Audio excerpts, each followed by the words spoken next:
हाँ करते हैं प्लीज। ओके जी, सो हम जो हैं वो कुछ ये किताब पे हमने डॉक्टर सलमान वाली राइटिंग जो है वो की हुई थी आज अपनी किताब के ऊपर।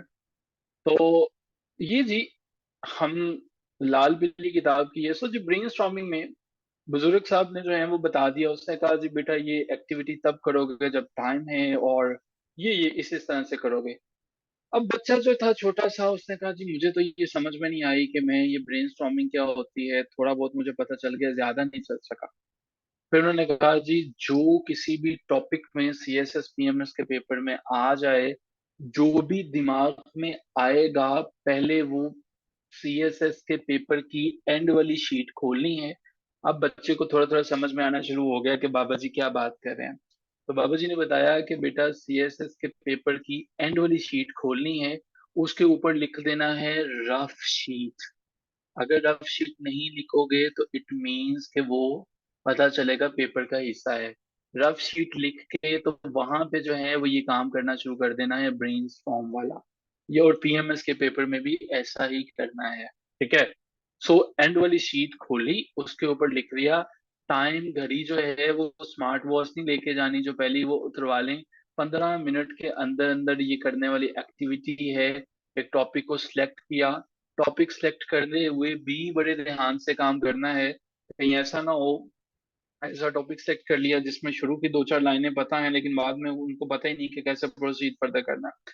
अब इसके बाद जो है, अब आपने तमाम के तमाम आंसर्स जो हैं वो अपने अपने आप से सवाल पूछने हैं। बाज़ औक़ात होता है ना, बंदा खुद ही अपने आप से सवाल पूछ रहा होता है, नहीं यार तुम्हें ऐसा नहीं करना चाहिए था, नहीं नहीं मैंने बिल्कुल ठीक किया है, नहीं यार ऐसा नहीं करना चाहिए था। बाज लोग जो है वो खुद से सवाल पूछ रहे होते हैं, कभी तो कोई ढंग का काम कर लिया करो यार, कभी तो कोई अच्छा काम कर लिया करो। ठीक है। तो अब आपने पूछना है कि यार मेरे ऑडियंस है कौन, पढ़ने वाला कौन है सी एस एस का पेपर जो है अब।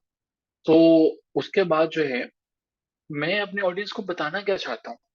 अब जब ये दो चीजें, मेरा पढ़ने वाला कौन है, मैंने बताना क्या है, ब्रेनस्टॉर्म में वही आइडियाज आने चाहिए जो आप चाहते हैं कि आपकी ऑडियंस को पता चल सके, अब जो है वो उनको आइडिया हो सके। तो जी ये हमारे पास वो चीजें हैं जो कि हम ब्रेनस्टॉर्म के बारे में समझ रहे हैं।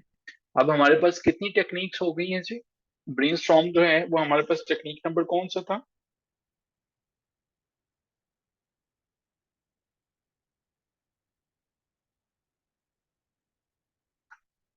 2 हो गए हैं तो।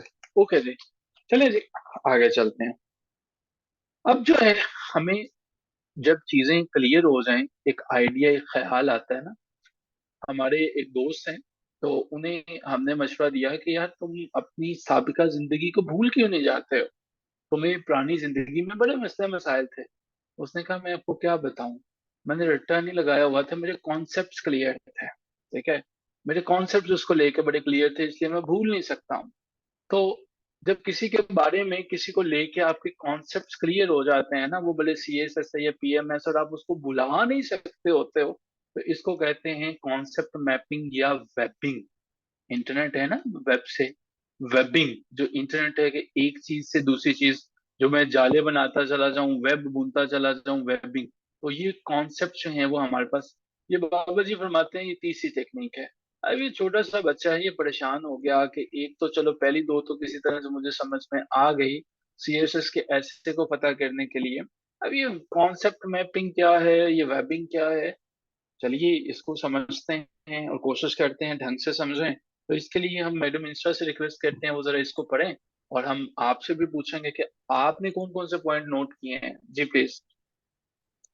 Mapping and webbing are graphic visual organizers that allow you to investigate the relationship between a number of diverse ideas. Thank you so Concept much, mapping is thank a you so simple. Much, यहाँ पे रुकेगा। अच्छा ये mapping and webbing और graphical organisations, mapping and graphic, ये visual organisation है। अच्छा चलो लम्हा भर के लिए आप सब अपनी आंखें बंद करना, कुछ कुछ देर के लिए, कुछ सेकंड्स के लिए। लेकिन नोट कर लीजिएगा कहीं पे छोटा सा नवाज शरीफ आपके पास ना हो, उठा के ना ले जाए आपको फोन या लैपटॉप। अगर कोई पीएमएलएन से है तो उनसे माजरत के साथ। ओके जी। अब आपने जरा इमेजिन करें, आपने बिल्कुल नहीं सोचना है मियां नवाज शरीफ साहब का, आपने बिल्कुल नहीं सोचना है उन्होंने पाकिस्तान को नुकसान पहुंचाया या वो चले गए। आपने उनके बारे में बिल्कुल भी नहीं सोचना। मियाँ साहब के बारे में तो बिल्कुल नहीं सोच रहे हैं। चले अब आप आंख खोलिए, मुझे बताइएगा कि अब आपने आपके जहन में आंखों के सामने कौन सी पिक्चर आई। मियाँ साहब को तो आपने बिल्कुल नहीं सोचा, तो किसकी पिक्चर किसकी आई आपके सामने। माइंड ने किसकी पिक्चर जो है वो आपको दी। अच्छा जी, जैनब रजा को जो है वो मियाँ साहब नजर आए। ग्रेट। बाकियों को कुछ भी नजर नहीं आया। The rest of the people they have not seen anything. Naeem साहब ने भी देखा, मियाँ साहब की ही आई। ग्रेट। माइंड जो है वो काम इस तरह से करता है, ये चीज मैं समझाना चाह रहा हूँ। माइंड जो है वो, मैंने कहा मियाँ साहब के बारे में नहीं सोचना, माइंड ने सोचा उसके बारे में। क्योंकि माइंड जो है वो मैप्स बनाता है। माइंड जो है वो वेबिंग की तरह चलता है। माइंड के अंदर अल्फाज नहीं है, मैं कहूंगा ना, सोचो जरा, मियाँ साहब जो है वो, किसी के जहन में मियाँ साहब लिखा हुआ उर्दू में या इंग्लिश में आया। किसी के जहन में मियाँ साहब लिखा हुआ आया या पिक्चर ही आई मियाँ साहब की। मियाँ साहब लिखे हुए नजर आए आपको। नहीं नजर आए ना। सिर्फ जो है वो मियाँ साहब की तस्वीरें नजर आई। ये होती है हमारे पास कॉन्सेप्ट मैपिंग जो होती है। अब ये मैपिंग क्या है। ये आपको रिलेशनशिप जो है वो इन्वेस्टिगेट करने में मदद देती है। देखो, जो आइडियाज डाइवर्स थे, मियाँ साहब अभी हमारी बिल्कुल डिस्कशन का हिस्सा नहीं थे। हमने वो पता नहीं कहाँ पे हैं, वो लंदन में कहीं टीम हॉटन के अंदर, कनाडा के अंदर बैठे चाय पी रहे होंगे। या वो कहीं पे सोच रहे होंगे कि मुल्क के ऊपर मजीद कर्जा लगाया जाए। ये सामने वाले अपने फ्लैट पसंद आ गया, वो उन्होंने खरीदना है, तो वो अपनी दुनिया में मगन बैठे होंगे। तो हमने हमने जो है, हमारा माइंड जो है वो डाइवर्स आइडियाज पे चला गया। फौरन से उसने पिक्चर पिक की। ऐसा रिलेशनशिप जिसमें हमारा माइंड ऑटोमेटिकली कहीं और निकल जाता है और उसके दरमियान एक रिलेशनशिप डेवलप कर लेता है, वो हमारे पास मैपिंग टेक्निक होती है। मैपिंग टेक्निक होती है। चलो और सादा लफ्जों में बात करते हैं, ये जो मैपिंग है, एक ऐसे प्रोसेस का नाम है जो एक्सप्लोर करता है ऐसे टॉपिक्स को जो कॉम्प्लेक्स नहीं है। ये मैपिंग है जिसमें आप एक सर्कल को बनाते हो और फिर उस सर्कल से आगे सर्कल जो है वो बनाते चले जाओगे। देखो, मियाँ साहब जो है वो जहन में आए, ईमानदारी से बताइएगा, साथ में करप्शन जहन में आ गई। मियाँ साहब जो हैं वो, ये जहन में आ गया कि मियाँ साहब जो हैं वो करप्ट हैं, जो एक नॉर्मल। ये माइंड ने कैसे किया। माइंड ने एक मैप बनाया, हमारा मैप, माइंड मैप की फॉर्म में सोचता है। ठीक है। फिर उसने क्या किया। फिर आपने ये देखा, इसके अंदर सेंट्रल आइडिया रख दिया, यहाँ पे आपने रख दिया करप्शन। वो करप्शन में फिर आप जो है वो मियाँ साहब और मियाँ साहब और मियाँ साहब जो है वो हो गए। हाँ, बिल्कुल सही कह रहे हैं हसनैन आप जो है वो, क्यों निकाला मुझे, ये चीजें जो है वो आना शुरू हो गई। अब ये सारी की सारी चीजें किससे कनेक्टेड हैं, मियाँ साहब से। अब वो ये बाबा जी आपको ये मिसाल समझाने के बाद कहते हैं कि यार देखो, जिस तरह से ये मियाँ साहब जहन में आए और इसके मुतालिक बातें जहन में आ गई ना, ऐसे अपने टॉपिक के बारे में एक चीज सोच लो और उसके बारे में जो चीजें नजर में आती चले जाएं, जो चीजें समझ में आती चले जाएं, उन चीजों को लिखते चले जाओ। याद रहे, हम फ्री राइटिंग कर रहे हैं। प्री राइटिंग की, सॉरी, प्री राइटिंग जो कर रहे हैं, प्री राइटिंग की मुख्तलिफ टेक्निक कर रहे हैं।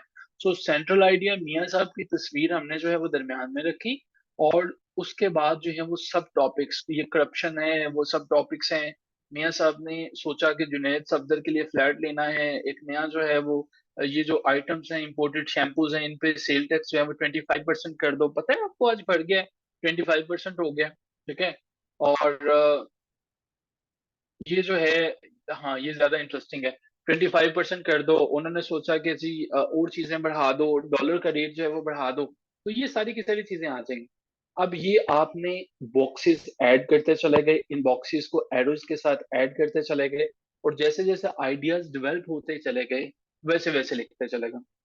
अब देखें, एक बंदा है, उसने ये कहा कि मैं जो है टीचर बनना चाहता हूँ। सबसे पहले उसने ये सोचा, एक कॉन्सेप्ट मैप जो है वो, उसने सोचा यार मैं टीचर बनना क्यों चाहता हूँ, क्योंकि उसने कहा मुझे बच्चे बड़े अच्छे लगते हैं। ठीक है। फिर उसने कहा कि यार अच्छा, बच्चे तो अच्छे लगते हैं, एक और फायदा भी है। फायदा ये है कि गर्मियों की छुट्टियां होती हैं, जैसे नईम साहब को यहाँ पे होती हैं। ठीक है, नईम साहब हमारे पास बड़े अच्छे टीचर हैं, इनको छुट्टियां होती हैं। तो उन्होंने कहा कि जी गर्मियों की छुट्टियां एंजॉय करती हैं। फिर उसने सोचा कि यार मैं जो है ना कुछ और भी काम कर सकता हूँ, फिर उसके बाद ये मेरा बड़ा जबरदस्त एक्सपीरियंस होगा। यहाँ पे लिखा जी हमने, अब हमें एक ना डायग्राम बनाने की कोशिश करते हैं। यहाँ पे मैंने लिखा इकोनॉमी ऑफ पाकिस्तान, या यहाँ पे मैंने लिखा इकोनॉमी ऑफ पाकिस्तान। अब मुझे जरा आप इसके ऊपर बताएं, हम इसके ऊपर जो है वो करना चाहते हैं, इकोनॉमी ऑफ पाकिस्तान को बेहतर करना चाहते हैं। तो अब मुझे जरा बताएं कि आपने ना तजवीज देनी है, अगला मैप ऐड करवाएं, एक एक पॉइंट लिखें, कैसे बेहतर करेंगे आपके ख्याल में। हम कॉन्सेप्ट मैपिंग जो है वो समझ रहे हैं, कैसे बेहतर करेंगे जी। एग्रीकल्चर फील्ड जो है वो इकोनॉमी को बेहतर करने के लिए इन्हें लगता है कि एग्रीकल्चर को हम जो है वो बेहतर बनाएंगे। जैनब जी, जैनब ने बताया, एक पॉइंट इनका ऐड कर दिया। टैक्स रिफॉर्म्स, नईम ने कहा जी टैक्स के अंदर तब्दीली लेके आए, सब्सिडीज खत्म करें। हसनैन ने कहा कि जी इंडस्ट्री के ऊपर काम करें। ठीक है। हादिया ने कहा जी स्टेबल गवर्नमेंट जो है वो लेके आए। Very good Hadiya, very good, excellent point, stable government, excellent point. तो सलमान ने कहा जी प्लानिंग होनी चाहिए। Great, excellent point. आप एक से ज्यादा पॉइंट्स भी ऐड कर सकते हैं बाय द वे। ओके, नैब हार्ड वर्किंग, यार ये वैसे नैब कब ना ही डिस्कस करें, नहीं इसने क्या हार्ड वर्किंग करनी है। उसका दोबारा से चेयरमैन जो है वो रिटायर्ड आर्मी फोर्सेस का बंदा है। ठीक है। हमारा जूम चले गई है, मुझसे नाराज हो गई है आई थिंक। चलें, मीनवेल आप अपने पॉइंट्स जो हैं वो मेरे सामने लिखते चले जाएं, ताकि मैं देख सकूं कि और क्या क्या आपके जहन में जो है वो आइडियाज आ रहे हैं इसको लेकर। सो ये आपके सामने जो हैं वो मेन पॉइंट्स हैं जी सारे के सारे, कि इनको जो है, इन सारी की सारी टेक्निक को हम कहते हैं कॉन्सेप्ट मैपिंग। ठीक है। Don't rely on other countries for governing. Okay ji. अब ये जो है वो समझा रहे हैं बुजुर्ग हमें, और वो ये कह रहे हैं कि जनाब जब आप इस तरह से काम कर लोगे, तो ये आपने जो है वो कॉन्सेप्ट मैपिंग की है। अब आखिरी चंद एक लाइनें पढ़ते हैं और उसके बाद हम जो है वो अपने चले जाते हैं जो बस ऐसे की आउटलाइन है, और हमने मुकाबले के कुछ वर्ड्स करने हैं। इंस्टा अगर आप काइंडली इसको रीड कर सकें, ये जो आखिरी हमारे पास पैसेज है। Is it visible? Yes, sir. ये चला जाता है अभी? Creating a web takes नहीं। more time but may result. Okay okay okay okay okay. हमने आज इसे डाउनलोड नहीं किया, डायरेक्टली प्ले कर दिया। जी please. Creating a web takes more time but may result in a more useful product. It works well when exploring a complex subject. To develop a web, write your तो जब topic आप एक in a circle. Complex, Next, write. Hmm, Sorry. Okay okay, Next, write a subtopics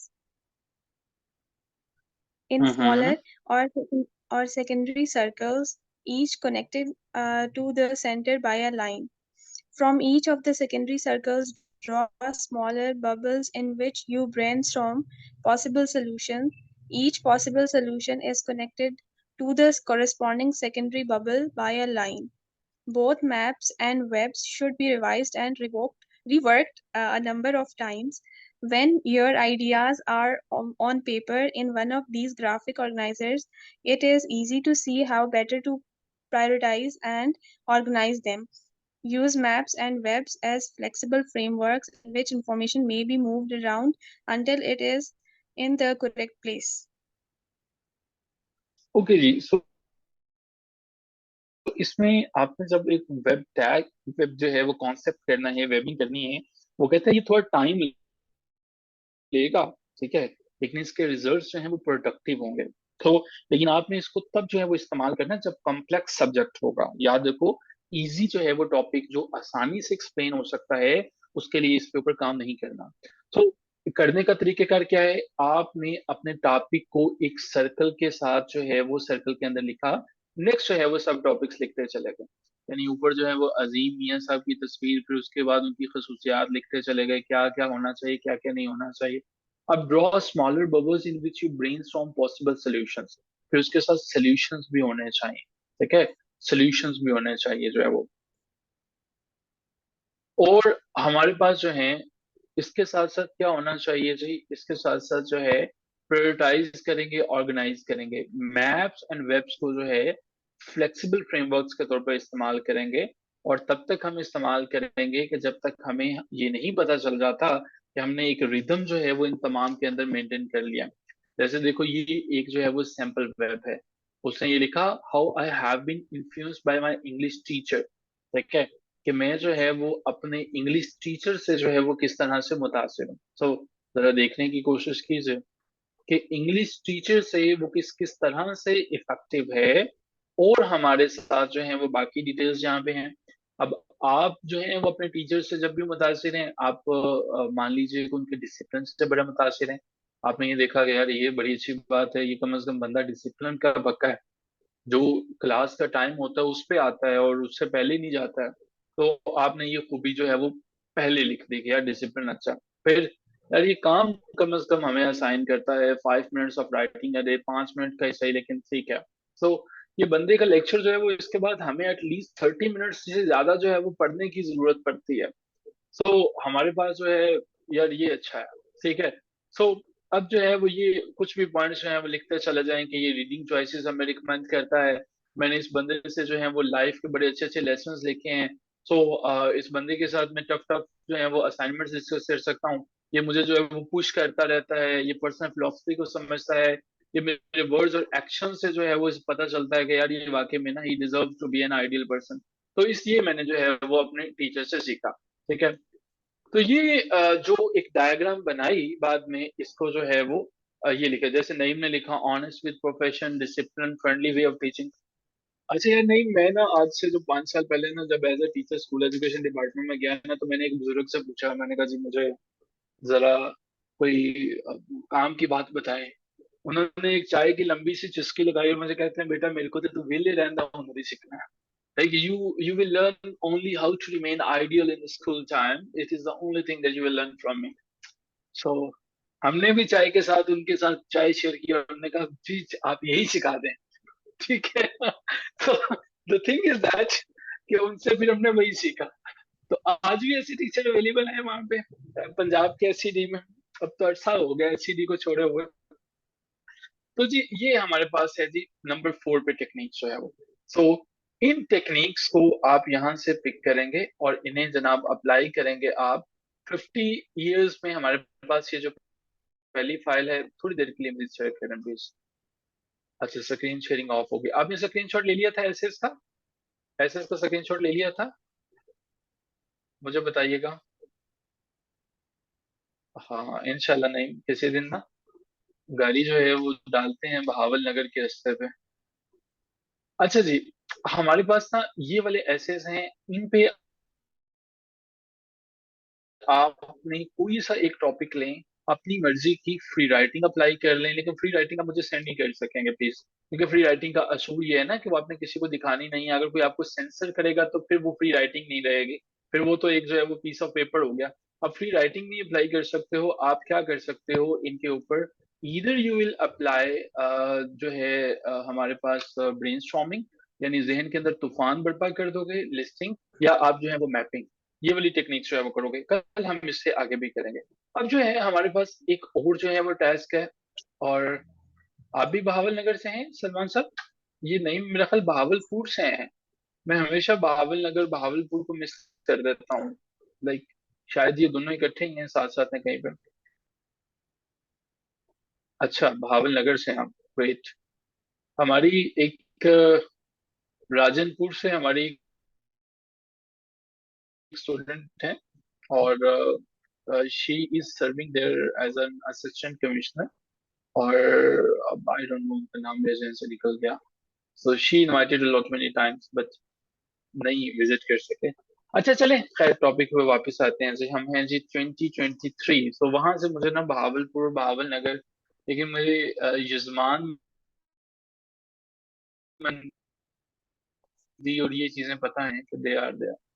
Jhang Jhang जो है वो इंशाल्लाह, जंग से हमारे स्टूडेंट्स हैं काफी ना इस दफा जो है वो, अगर आप जानते हो मुगीस हैं, अरसलान शौकत हैं, मेहरान हैं, मोहसिन रजवी हैं। ये इस दफा जिनकी सिलेक्शन हुई थी कुछ लोग हैं वहां पे। अच्छा जी, ये हमारे पास जो है वो टॉपिक है जनाब यहाँ पे। और इसमें हमने सीएसएस के पेपर का टॉपिक नंबर ये वाला उठाया है, requisites for social progress in Pakistan. अब इनको जो है वो आप देखिए, और ये जो है हमारे पास ये है आउटलाइन जो है वो। अब requisites for social change in Pakistan जो है वो, अब मुझे ये बताइए सबसे पहले कि इसमें वो मांग क्या रहा है, what is the demand of the writer. वो लेना क्या चाह रहा है जी आपसे, requisites for the social change in Pakistan. Writer क्या लेना चाह रहा है, वो मांग क्या रहा है आपसे जो है? ये बताइए जरा मुझे, requisites for the social change in Pakistan. Very good Hadiya, Hadiya excellent. अच्छा जी, अगर आप सबकी इजाजत हो तो हम क्लास के कोई 10 से 15 मिनट एक्स्ट्रा ले लें, बिकॉज हमारा टाइम जो है वो कमिटेड अप हो रहा है, लेकिन हम इसको मुकम्मल कर लें if you guys are you know available, और हम अगर मुमकिन है कि हम इसको मजीद एक्सटेंड कर सकते हैं। और 10:30 से 3 मिनट ऊपर है, 4 मिनट ऊपर हो गए हैं, बट फिर भी हम इसको 10:40 तक खत्म कर लेंगे इंशाल्लाह। ठीक है, चलें, मैं आप सबकी इजाजत से हम जो है वो आगे बढ़ते हैं। रेक्विजिट्स है जी हमारे पास जो है वो टॉपिक है जी पहले वाला। रेक्विजिट है, पहला टॉपिक है, requisites for the social change in Pakistan. पहले जो है वो मुझे सोशल चेंज को बताना पड़ेगा कि सोशल चेंज है क्या। ठीक है, अब जब सोशल चेंज की बात हो रही है हमारे पास जो है, तो सोशल चेंज होगा या ये प्रोग्रेस होगा। अब इसके ऊपर जो है दो तरह की चीजें हो सकती हैं बेसिकली। जो टॉपिक था, मैंने जब इसको बाद में यहाँ पे पुट किया, ये जो बोल्ड किया, तब मैंने इसको दोबारा टॉपिक को पढ़ा और ये सोशल चेंज था। लेकिन मैंने जो है वो इसको चूंकि जब देखा था तो मुझे ये था कि ये शायद सोशल प्रोग्रेस है। सो वक्ती तौर पर हम चूंकि टेक्निक समझ रहे हैं, सो हम ये चेंज की बजाय माइंड में प्रोग्रेस रखेंगे कि प्रोग्रेस जो है वो सोशल प्रोग्रेस जो है वो समाजी प्रोग्रेस इन पाकिस्तान जो है वो टॉपिक है, क्योंकि हमें टेक्निक समझनी है, हमें ये क्रैम नहीं करना है। सो जी मेरे पास जो है, बल्कि हम ऐसा करते हैं कि इसको भी ना यहाँ से थोड़ी देर के लिए एडिट कर लेते हैं, लेकिन मैंने इसलिए ये लिखा था ताकि आपको पता हो कि एग्जैक्ट टॉपिक जो है वो सोशल जो है वो चेंज है, और हम इसको जो है वो सिर्फ समझने के लिए जो है वो प्रोग्रेस कर रहे हैं। अब डिफाइन करना पड़ेगा जी हमें पहली फुर्सत में कि सोशल प्रोग्रेस है क्या। ठीक है, ये सोशल चेंज हमारे पास है क्या, अब ये डिफाइन करोगे। ब्रीफ जो है वो एक्सप्लेनेशन इसकी दोगे, थीसिस स्टेटमेंट यहाँ पे बिल्कुल पुट नहीं करोगे, लेकिन थीसिस स्टेटमेंट यहाँ पे इसलिए पुट की है कि आपको पता चल जाए कि थीसिस स्टेटमेंट जो है वो है क्या और इसकी बनेगी क्या, क्योंकि मैंने थीसिस स्टेटमेंट की कुछ असाइनमेंट्स दी थी आपको और आपने उसको की थी। अब थीसिस स्टेटमेंट जो है इसकी सही पोजीशन क्या है, अगर तो इंट्रोडक्शन की हेडिंग नहीं दे रहे हो तो फिर जो है यहाँ पे हमारे पास जो है वो थीसिस स्टेटमेंट सबसे पहले आ जाएगा, without any heading thesis statement top पे आ जाएगा। और उसके बाद जो है थीसिस स्टेटमेंट के बाद यहाँ से एजुकेशन से चीज जो है वो शुरू हो जाएगी। एक तो तरीकेकार ये है। अगर आप जो है वो इंट्रोडक्शन की हेडिंग दे रहे हो और इसी फॉर्मेट में चलना चाह रहे हो, तो फिर यहाँ पे थीसिस स्टेटमेंट सिरे से ही नहीं आएगा, और ये आएगा पहले पैसेज के एंड पे, पहले पैसेज के एंड वाली लाइन पे ये थीसिस स्टेटमेंट आएगी, यहाँ पे नहीं आएगी। अगर आपने इंट्रोडक्शन की हेडिंग नहीं दी तो फिर जो है वो यहाँ पे हमारे पास आ जाएगी सिर्फ थीसिस स्टेटमेंट और बाकी चीजें खत्म हो जाएंगी। ये समझ लिया आपने। In order for Pakistan to achieve social progress certain requisites must be match. ठीक है, अब मैंने पहले ये सोचा कि यहाँ पे ना कुछ requisites यहाँ पे मेंशन कर देता हूँ। फिर मैंने देखा कि मैं अपनी थीसिस स्टेटमेंट के अंदर जो चीज मुझे बतानी पड़ेगी, उसमें मुझे अपनी थीसिस स्टेटमेंट को बिल्कुल मैं पूरे का पूरी आउटलाइन में और ऐसे में उनसे हट नहीं सकता। So certain requisites must be met, मैंने एक सेंस लिया कि पाकिस्तान को अगर सोशल प्रोग्रेस करना है तो कुछ रिक्विजिट्स जो हैं वो उसके ऊपर अमल करना पड़ेगा। ठीक है, अगर मैं ये चाहता, इसमें चूंकि मैंने सर्टन रिक्विजिट्स की बात की है, इस वक्त मेरी थीसिस स्टेटमेंट सिंगल डायमेंशन है, मुझे एक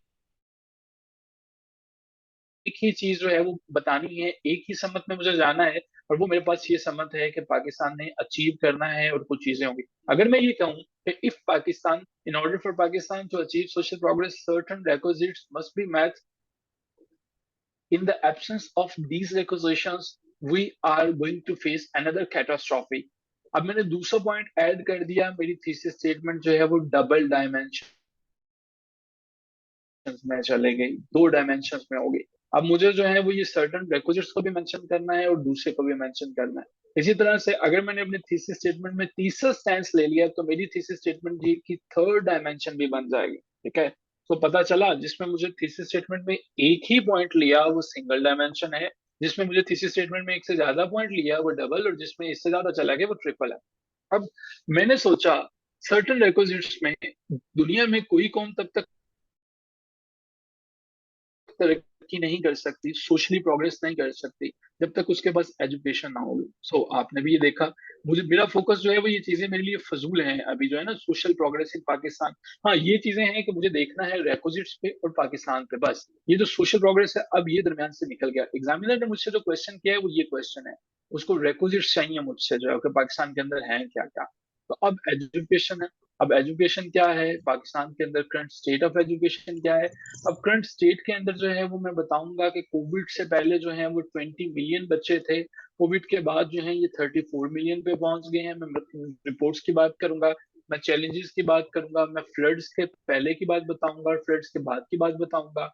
मैं इसके अंदर जो है वो चैलेंजेस को मेंशन करते हुए आयशा जलाल के आर्टिकल्स का रेफरेंस दूंगा, मैं मोहम्मद जाहिद के आर्टिकल्स का रेफरेंस दूंगा, मैं मलीहा लोधी पे लिखूंगा, मैं अली तौकीर शेख के आर्टिकल्स का रेफरेंस दूंगा, मैं यहाँ पे आके फैसल बारी की बातें करूंगा। ये सारे के सारे वो लोग हैं जिनके आर्टिकल आप रोजाना डॉन में पढ़ते हो, ठीक है, उनका नाम जो है वो आई एम श्योर कि आपको याद होगा।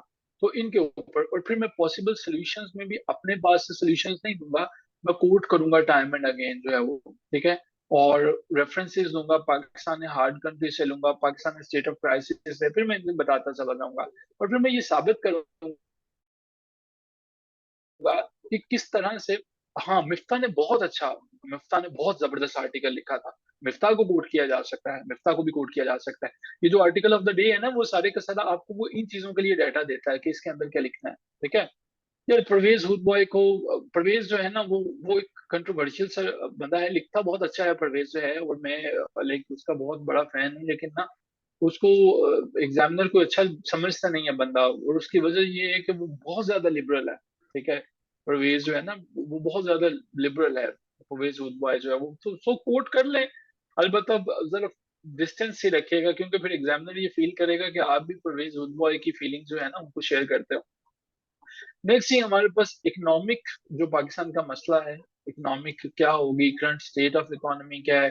अब करंट स्टेट में जो है वो नोमेरा बैंक को कोट करो, ये नोमेरा बैंक जो है वो कहाँ का है, NOUMRA। लेट्स सी कि किस किस को पता है नोमरा बैंक, जिसने पाकिस्तान की रेटिंग्स जो है वो दी थी, जिसने बताया था कि ये डिफॉल्ट कर जाएगा कंट्री, बहुत पहले बताया था, पता है किसी को, जापान का बैंक है नोमरा, ठीक है।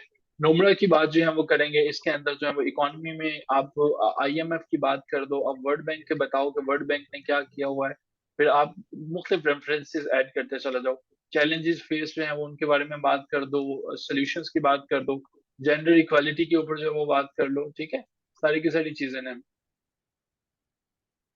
हाँ बिल्कुल ठीक कह रहे हैं आप।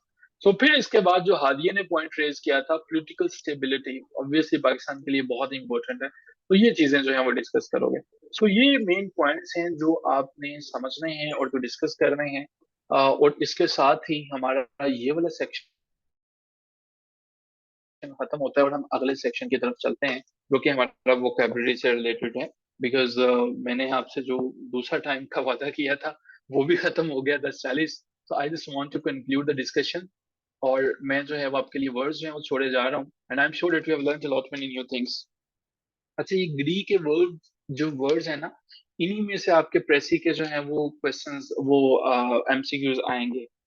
ASTUTE एस्ट्यूट है जी, एट्रोसिटी है, एस्ट्यूट का मतलब जो है सर आप 11 तक ले लें, नो टेंशन, थैंक यू यार, बहुत शुक्रिया आपका। एस्ट्यूट का मतलब होता है कोई ऐसा पर्सन जो बहुत तेज तर्रार हो, एट्रोसिटी का मतलब होता है किसी के ऊपर जो है वो आप जब जुल्म करते चले जाते हो, ठीक है, हीनियस एक्ट करते हो। तीसरे नंबर पे हमारे पास है एट्रोफी, ATROPHY। एट्रोफी का मतलब होता है किसी को लागर कर देना, कमजोर कर देना। फिर हमारे पास है अटेन्यूएट, ATTENUATE। अटेन्यूएट का मतलब होता है किसी को नाजुक बनाना, हल्का करना, किसी चीज की शिद्दत को कम करना, ठीक है। पांचवें नंबर पे हमारे पास है एटिपिकल। एटिपिकल का मतलब होता है गैर मामूली, ठीक है, कोई एक ऐसी खूबी होना किसी की जो कि गैर मामूली। अच्छा आप ना ये इंग्लिश वाले वर्ड्स की वजह से उर्दू तर्जमा या अगर आपको बाद में हो ना वो लिख लिया करें, क्योंकि इसका तो स्क्रीनशॉट भी ले सकते हो, ठीक है। नंबर 6 पे हमारे पास है जी अडोसिटी। एडोसिटी का मतलब होता है उर्दू में कोई जसारत करना, हिम्मत करना। नंबर 7 पे हमारे पास है जी एग्यूमेंट। इजाफा करना किसी चीज को, AUGMENG। नंबर 8 पे हमारे पास है एक्सुलरी। नंबर 9 पे हमारे पास है जी एवरिस। एक्सुलरी का मतलब होता है मुआवन, मददगार। एक्सुलरी वर्ब्स आपको पता है, ठीक है।